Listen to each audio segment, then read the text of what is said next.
하나님 아버지 감사합니다. 더럼 한인교회 하나님의 한 가족된 공동체, 귀한 예배 공동체 안에서 우리 사랑하는 성도들이 서로 교제하며 축복하며 하나님의 나라를 세워가게 하심 감사합니다.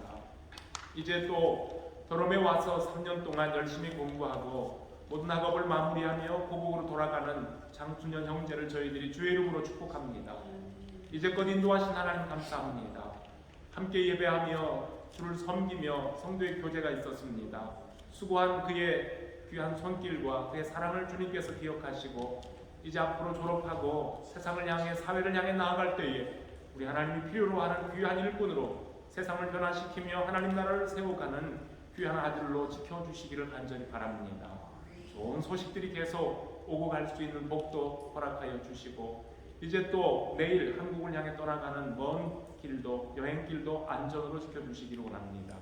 그리고 또 몇 달 동안 방학을 맞이해서 한국에 돌아가 인턴십을 또 갖게 되는 상우 형제에게도 그의 가는 길과 그의 모든 삶 가운데에도 주님 기쁨으로 함께 하시고 또 가을에 건강한 모습으로 만나게 하여 주시기를 원합니다.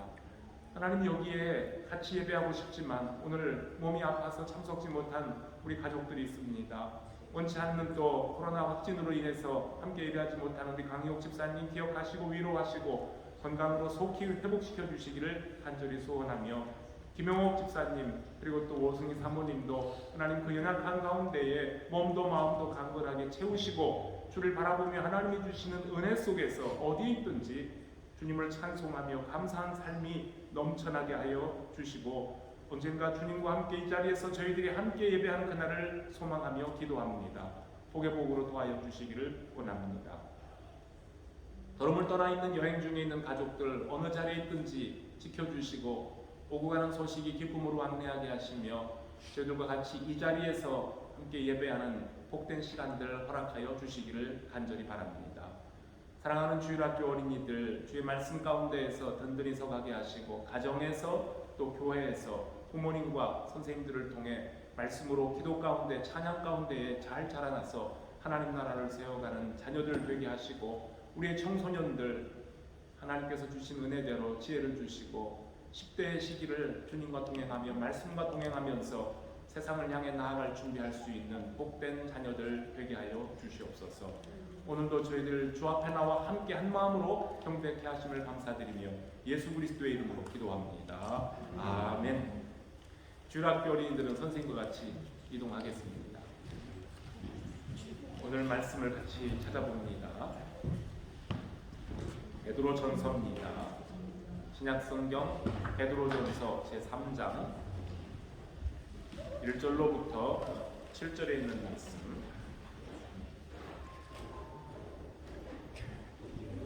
저와 여러분 한 절씩 교독하도록 합니다. 아내들아 이와 같이 자기 남편에게 순종하라. 이는 꼭 말씀을 순종하지 않는 자라. 또 말로 말미암지 않고 그 안에 행실로 말미암아 구원을 받게 하려 함이니 너희의 단장은 머리를 꾸미고 금을 차고 아름다운 옷을 입는 외모로 하지 말고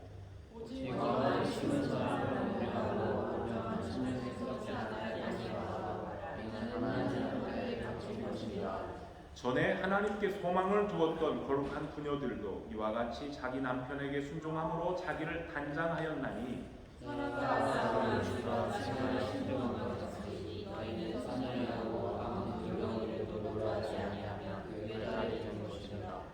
남편들아 이와 같이 지식을 따라 너희 아내와 동거하고 그를 또 연약한 그릇이요 또 생명의 은혜를 함께 이어받을 자로 알아 귀히 여기라.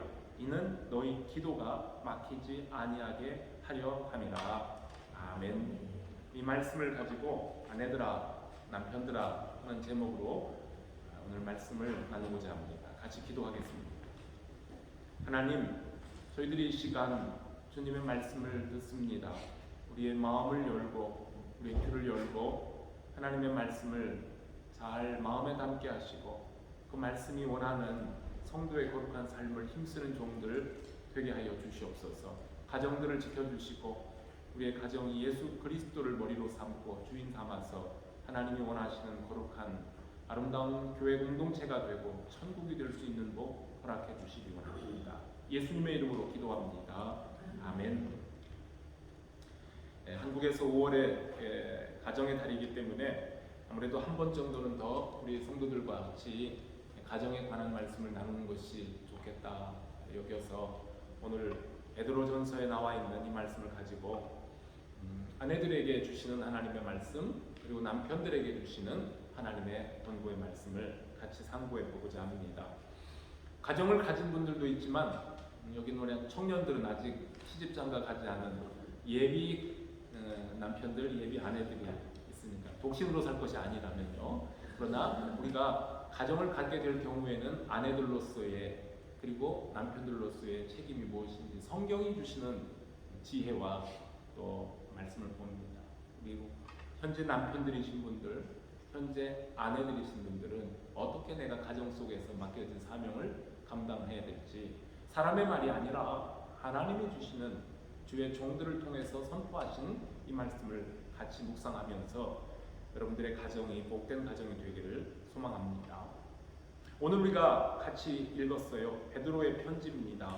베드로의 편지는 소아시아의 전역에, 지금으로 말하면 터키 지역이에요. 이 소아시아 전역에 흩어져 살고 있는 나그네들, 곧 하나님의 뜻 안에서 택하심을 받은 그리스도인들에게 보내진 편지였어요. 이 편지를 받는 대상은 그렇다는 겁니다. 그리고 이 편지를 보낸 목적은 신앙을 지키려고 고국, 즉 팔레스틴 이스라엘 땅을 또 고향을 떠나왔지만 역시 소아시아 지방에 가 살면서도 거기에서도 핍박을 받고 살고 있는 형제와 자매들에게 여러분들 구원의 확신을 가지고 사십시오 라고 권면하면서 주님이 다시 오실 날에 여러분들을 소망 가운데에 여러분들이 소망 가운데 바라보는 그 하나님 나라를 마음에 품고 주님 오실 날을 기다리며 살아라 라고 격려하고 있는 편지입니다.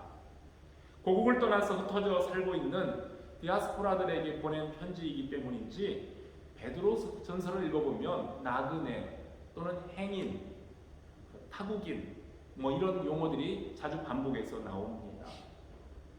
여러분들이 아는 것처럼 나그네라는 것은 어느 지역에 정착해 살고 있는 사람들이 아니라 잠시 한 장소에 머물다가 떠나가는 사람들입니다. 지난 주일에도 우리 더럼 한인교회에서는 두 분의 나그네들이 잠시 지나다가 캐나다로도 가시고 한국으로도 가셨죠. 네, 잠시 머무는 곳이었어요. 그리고 오늘 우리 순현 형제가 우리와는 마지막 주일 예배를 드리고 귀국을 해요. 나그네예요, 그쵸? 나그네 삶을 살았던 거예요. 그리고 이번 학기가 끝나면 여름방학 기간 동안에 부모 형제들을 만나고 오려고 가정으로 돌아가는 우리 학생들도 있고 또 우리 가정들 중에도 한국 방문하는 식구들이 또 있습니다. 그리고 언젠가는 지금은 영국에 살고 있지만 완전히 한국으로 돌아가서 고국에서 나 인생을 마무리하겠다라고 생각하는 분들, 그래서 이 땅에서는 나그네로 삶을 살아가고 있는 식구들도 있습니다. 하나님의 나라를 사모하며 본향으로 돌아갈 그날을 마음에 두고 사는 그리스도인들은 이 땅에서 마치 외국인처럼 행인, 잠시 지나가는 나그네와 삶을 살고 있다는 겁니다. 성경에 보면 아주 유명한 본이 되는 나그네들이 있었어요. 창세기에 주로 나오죠. 아브라함이 그랬고요. 그의 아들 이삭과 또는 야곱이 그랬고요.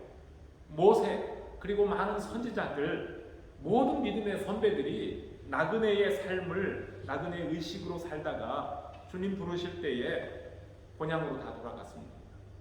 그러니까 베드로는 이 편지에서 영적인 순례자 또는 나그네들이 지켜야 될 삶의 자세를 말씀해주고 있습니다. 베드로전서 앞부분부터 보면은요, 하나님은 사람을 외모로 보시지 않고 각 사람의 행위대로 판단하시는 분이시기 때문에 그 하나님을 아버지라고 부르는 여러분들이 이 땅에서 나그네로 있을 때에 두려움으로 지내라 했습니다. 그리고 또 말하기를 모든 육체는 풀과 같고 그 모든 영광은 풀의 꽃과 같으니 풀은 마르고 꽃은 떨어지지만 오직 주님의 말씀은 영원토록 있도다 하였으니 너희에게 전한 복음이 곧 이 말씀이니라 라고 하나님의 말씀의 중요함도 선포했습니다. 또 말씀합니다.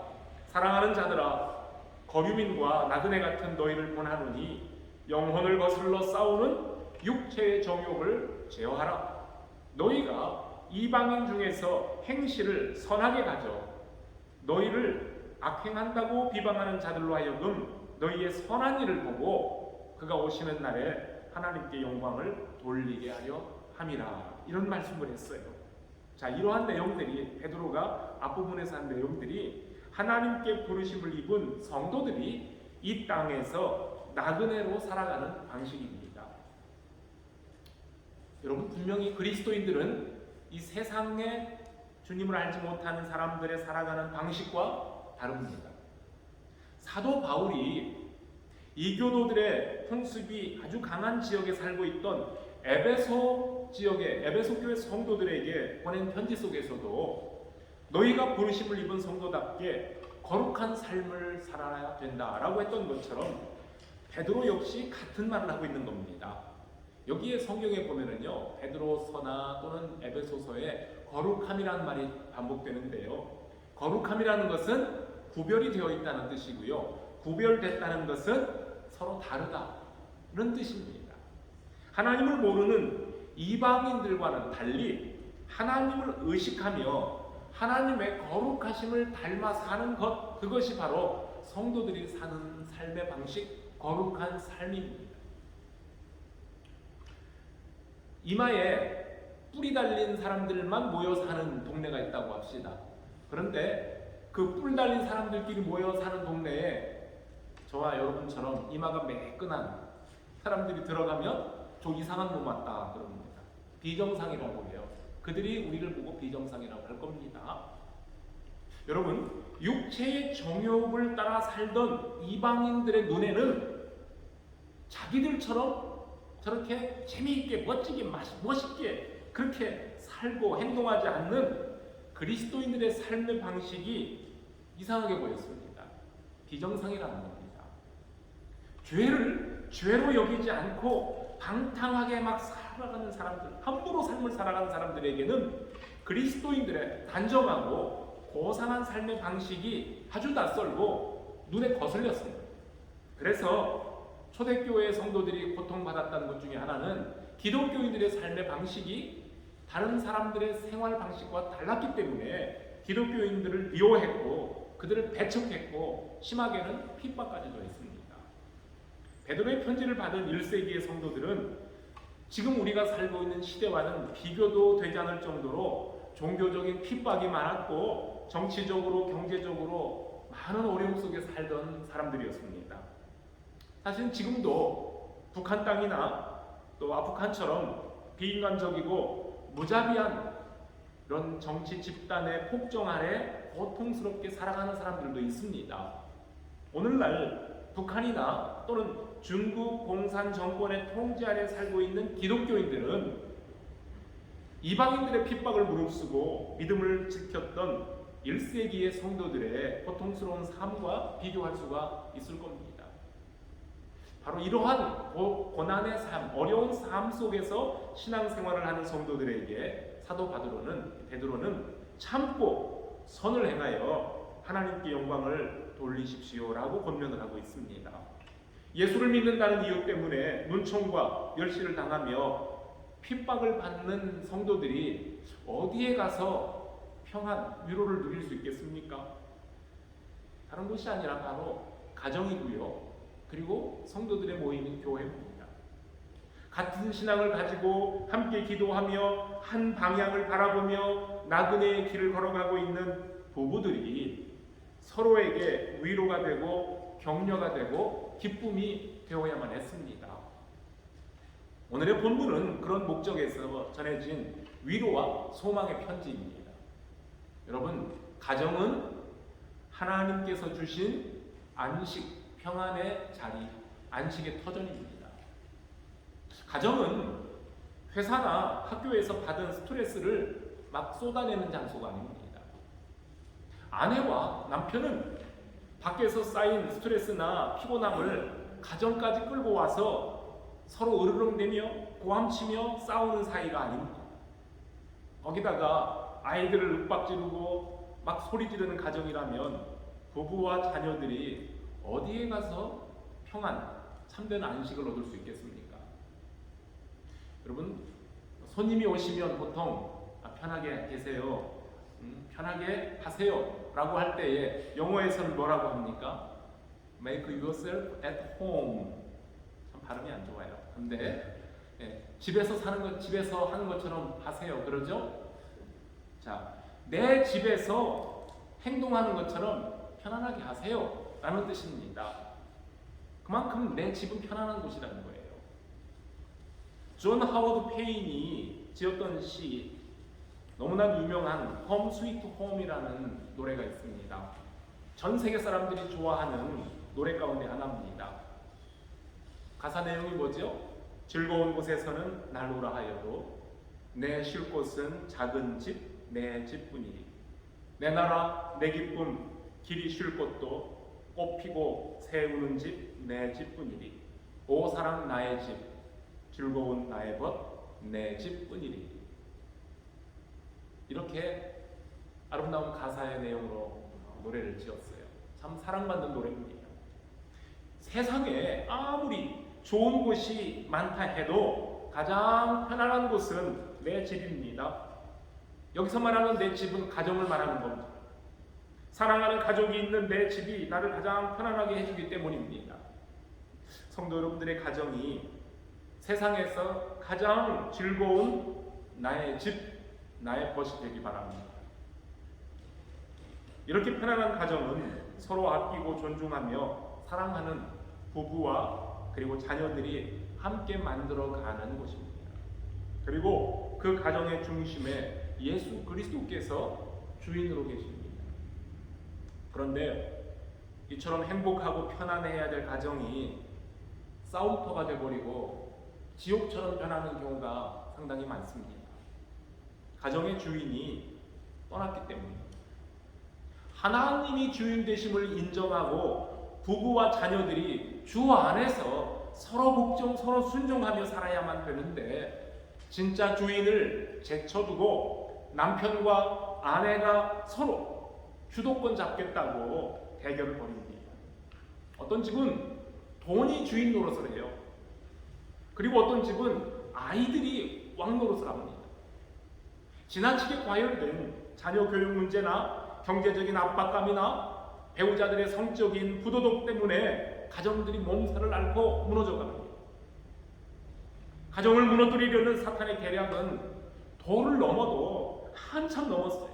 이제는 가정을 이루는 결혼의 신성함마저 깨뜨리는 공격이 시작됐습니다. 한 남자와 한 여자가 부모를 떠나 둘이 합하여 하나가 되는 것이 하나님께서 정하신 결혼이라는 제도인데, 그러나 이 세상은 이 창조 질서를 정면으로 거스립니다. 성소수자들의 인권을 보호한다는 미명 아래 남자와 여자가 아닌 남자와 남자끼리, 여자와 여자끼리 부부가 될 수 있다고 동성 결혼을 인정해야 한다고 주장을 합니다. 여러분, 하나님의 창조 질서보다 인간의 권리를 더 앞세우는 인본주의적인 주장을 창조주 하나님께서 괜찮다 인정하시겠습니까? 천만의 말씀입니다. 이 부분에 대해서는 언제 또 다시 말씀을 나눌 기회가 있을 겁니다. 한국 달력을 우리 교회에서 제공한 혹시 칼렌더를 자주 들여다보십니까? 이번 주 5월 21일 날은 대한민국 정부가 정한 무슨 날일까요? 혹시 아세요? 잘 모르실 거예요. 부부의 날이에요. 부부의 날. 저도 잘 몰랐었는데 몇 년 전에 알았어요. 5월 달에 근로자의 날도 있고 어린이날, 스승의 날 다양한 기념일들이 있는데 부부의 날이라는 것이 있다는 것도 저도 사실은 몇 년 전에 알았는데요. 21일 둘이 하나가 된다. 그래서 21일로 5월 가정의 달에 부부의 달로 정했다고 하니 의미가 있어요. 그만큼 가정을 소중히 여기고 있다는 뜻 아니겠습니까? 부부가 없는데 어떻게 가정이 되고 부부가 없는데 어떻게 거기서 자녀들이 나올 수 있겠습니까? 그만큼 부부는 아주 소중한 관계인 하나님이 정해주신 법칙 속에 이루어진 첫 번째 가족 공동체의 일원입니다. 어느 목사님이 칼럼에 이런 내용을 실었습니다. 앞으로 결혼할 우리 젊은이들도 있기 때문에 봅시다. 결혼한 것을 후회한다는 부부들이 의외로 많은데 남편들보다는 아내들 쪽에서 후회를 더 많이 한다고 합니다. 근데 아내 되신 분들 나도 그래 혹시 속으로만 하세요. 겉으로는 하지 마시고요. 온라인 리서치 업체에서 기혼 남녀 686명에게 설문조사를 했어요. 첫 번째 물음이 당신은 결혼을 후회해 본 적이 있느냐? 라는 질문에 남편은 62%가 후회해 봤다. 그런데 아내들은 74%가 후회한 적이 있대요. 그럼 다시 결혼한다면 지금의 배우자와 결혼하겠느냐라는 질문에 아니 다시는 이 사람과 결혼하지 않겠다라고 응답한 그 비율은 남녀 모두 다 과반수가 넘었대요. 그럼 가장 불만스러운 점이 뭐냐라는 질문에 양쪽 모두 다 성격과 취향 차이라고 응답을 했답니다. 부부가 함께 마음을 합해서 한 방향을 향해 걸어간다는 것이 이렇게 어렵습니다. 여러분, 교회 우리 부부들은 한 방향을 향해 잘 걸어가고 있습니까? 근데 앞에서 언급한 이 칼럼을 쓴 목사님이 이어서 재미있는 또 글을 썼어요. 신기한 옹달샘이라는 글인데요. 한번 소개합니다. 모든 소원을 이루어주는 신비한 옹달샘이 있답니다. 어느 부부가 그 옹달샘을 찾아갔습니다. 그런데 남편이 그 샘에서 물을 마시다가 실수로 발을 헛디뎌 퉁퉁 빠졌어요. 큰일이 난 거예요. 남편이 막 모우적거리며 살려달라고 그러더니 그만 물에 빠져서 하늘나라로 가버렸어요. 얼마나 큰 옹달샘이길래, 그렇죠? 근데 그 광경을 지켜보던 아내가 하는 말입니다. 오, 신기하기도 해라. 이 옹달샘이 진짜 소원을 들어주네. 그랬대요. 여러분, 남편 되신 분들, 김종민 선생님 빨리 지금 화장실로 지금 피해가는데, 남편 되신 분들 지금 곁에 있는 여러분들의 아내들이 어떤 소원을 가지고 있는지 궁금하지 않습니까? 네, 그런데 이러한 남편도 또 있대요. 만들어낸 이야기입니다. 믿음 좋은 어떤 부부가 이스라엘 성지순례를 갔어요. 그런데 불행하게도 여행 중에 아내가 병이 들어서 그만 이스라엘에서 세상을 떠났어요.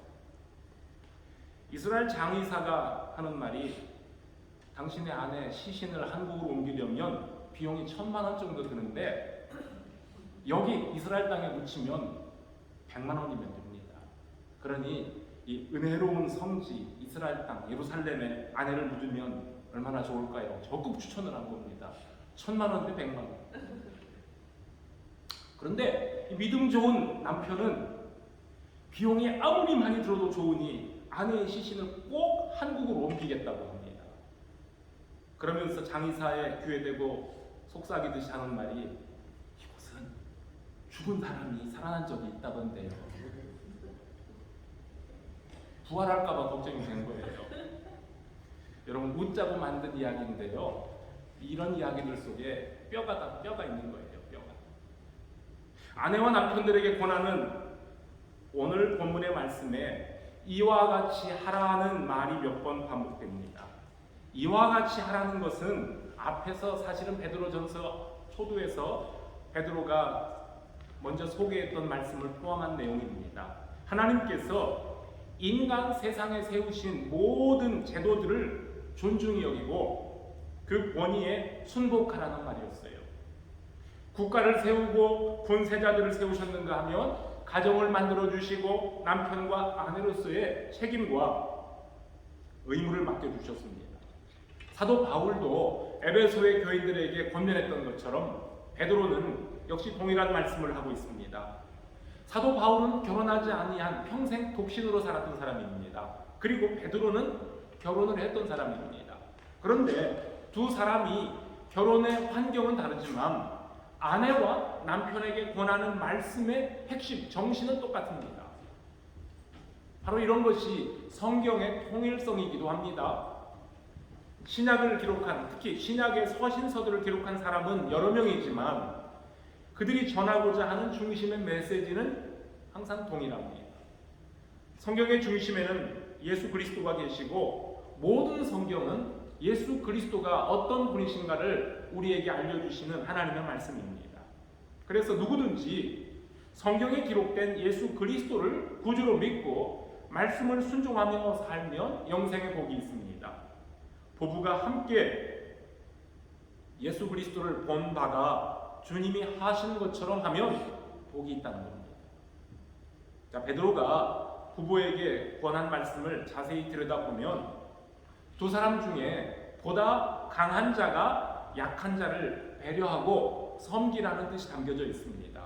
여기서 강하고 또 약하다 하는 말은 신체적으로 또는 감성적인 면이나 또는 어떤 다른 면을 말하는 것이 아닙니다. 신앙적으로 보다 성숙한 쪽이 연약한 배우자에게 먼저 사랑을 베풀고 섬김을 보이는 것이 행복한 가정을 이루는 비결이다 라고 가르쳐 줍니다. 바로 그것이 신랑 되신 예수께서 신부된 교회에게 보여주신 본보이신 사랑이기 때문입니다. 여러분, 먼저 아내들에게 말씀하고 있습니다. 성숙한 믿음의 아내는 주님께서 우리를 위해 자신을 내어주신 같이 남편에게 순복합니다. 혹시 그리스도의 도, 하나님의 말씀을 알지 못하여 말씀에 순종하지 않는 완고한 남편이라 할지라도 아내들의 선한 행위를 통해 구원을 얻을 수 있기 때문이라고 말합니다.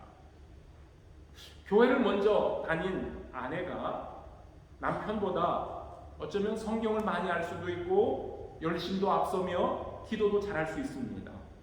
자, 신앙적으로 좀 앞선 아내는 믿음이 없는 자기 남편이 막 답답해 보일 수도 있어요. 그래서 남편을 하나님의 말씀으로 신앙적으로 막 이렇게 전하고 전도한다는 마음으로 애를 쓰는데 남편의 입장에서 보면 아내가 교회를 나가기 시작하더니 말이 많이 늘었어요.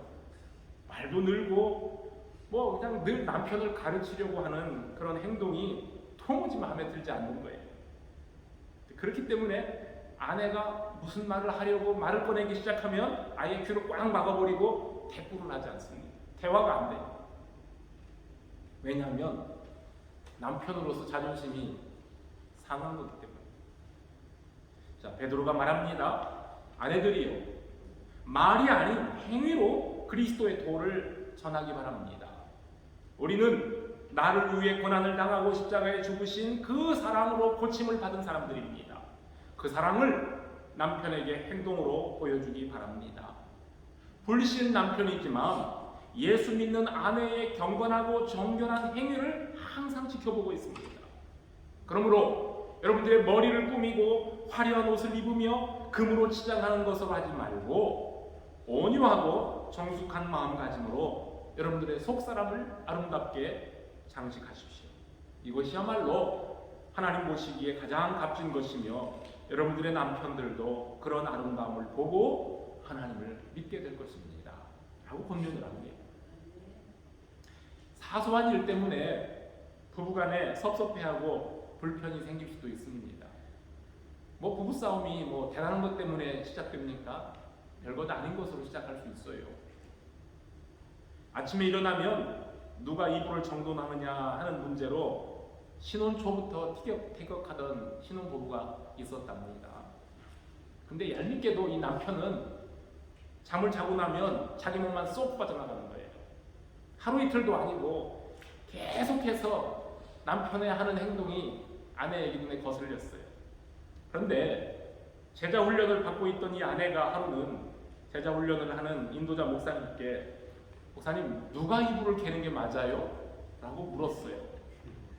그때 목사님이 하는 대답이 더 성숙한 사람이 개는 거죠.